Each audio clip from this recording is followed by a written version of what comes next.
चुनाव आयोग और बीजेपी पर मिलीभगत के आरोप विपक्ष अक्सर ही लगाता रहा है। वहीं बिहार चुनाव के नतीजे एनडीए के पक्ष में आने का पूरा क्रेडिट भी चुनाव आयोग और मुख्य चुनाव आयुक्त ज्ञानेश कुमार को दिया जा रहा है।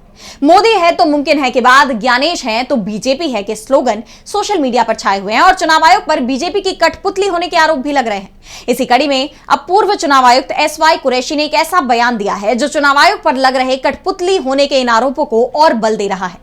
तो क्या है पूरी खबर, देखिए इस रिपोर्ट में। बिहार विधानसभा चुनाव के नतीजों ने सबको चौंका दिया है। एनडीए को बम्पर जीत मिली है, जबकि उम्मीद महागठबंधन के पक्ष में थी। विपक्ष एनडीए की इस जीत का जिम्मेदार चुनाव आयोग और मुख्य चुनाव आयुक्त ज्ञानेश कुमार को ठहरा रहा है। ये कोई पहली बार नहीं है जब चुनाव आयोग और मोदी सरकार पर मिलीभगत के आरोप लगे हों। पहले भी चुनाव आयोग पर सरकार की कठपुतली होने के आरोप लग चुके हैं। वहीं अब पूर्व मुख्य चुनाव आयुक्त एसवाई कुरैशी ने विपक्ष के इन आरोपों पर मुहर लगा दी है। एक इंटरव्यू में उन्होंने चुनाव आयोग के क्रियाकलाप पर सवाल तो उठाए ही हैं, साथ ही ये भी कहा है कि पहले चुनाव आयोग ज्यादा स्वतंत्र था, वहीं अब एक चपरासी पर भी एक्शन नहीं लिया जा सकता। अपने बयान में एसवाई कुरैशी ने कहा कि कांग्रेस के 4 मिनिस्टर को मैंने चार्जशीट किया था, आज चपरासी पर भी एक्शन लेकर दिखा दें। क्या चुनाव आयोग हलफनामा देगा कि किसको डिलीट किया, क्यों डिलीट किया? उनका बयान साफ साफ चुनाव आयोग पर सरकार की कठपुतली होने के आरोपों को पुख्ता कर रहा है।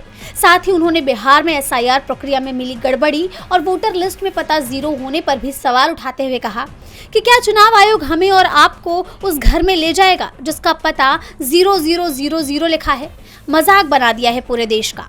जैसा आप जानते हैं कि बिहार चुनाव में एनडीए की जीत पर अहम भूमिका चुनाव आयोग की मानी जा रही है, जिससे आयोग की निष्पक्षता पर सवाल खड़े हो रहे थे।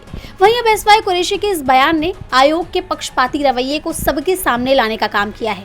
वहीं अब देखने वाली बात ये होगी कि क्या चुनाव आयोग या ज्ञानेश कुमार की इस पर कोई सफाई आती है या नहीं।